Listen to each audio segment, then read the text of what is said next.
The Indian stock market might be facing some turbulence, but that hasn't dampened investor enthusiasm. A recent report from Motilal Oswal reveals that the number of Demat accounts in India surged to a staggering 175 million by September 2024. That's an increase of 4.4 million accounts just last month, averaging around 4 million new accounts added every month so far in financial year 2025. The National Stock Exchange also reported a positive trend, with a month-on-month rise of 2.4% in active clients reaching 47.9 million in September.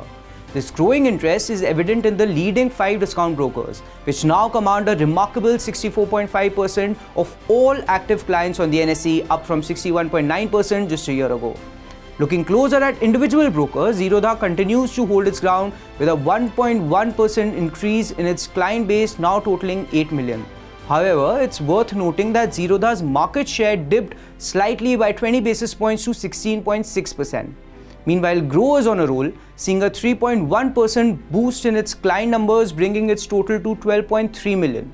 This surge helped Groww enhance its market share by 15 basis points to 25.6% now.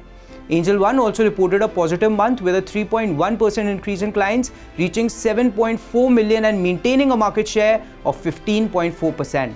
Upstox, on the other hand, saw a 1.5% rise in clients to 2.8 million, although its market share fell to 5.9%.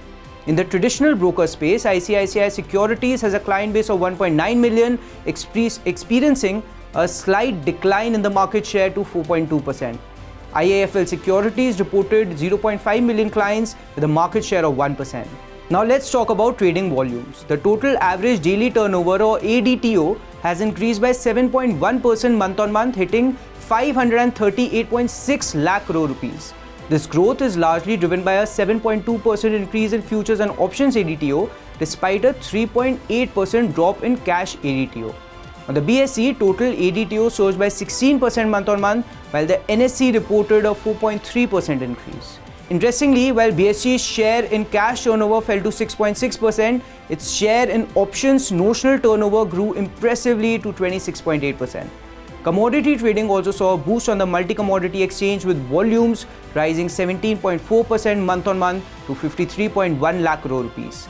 Crude oil led the charge with a 20.5% increase, followed by gold, which skyrocketed by 107.3%, and natural gas, which rose by 27.2%.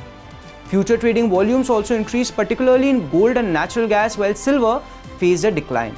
In summary, despite the overall market challenges, investor enthusiasm remains strong, as seen in the growing number of Demat accounts and active trading volumes across platforms.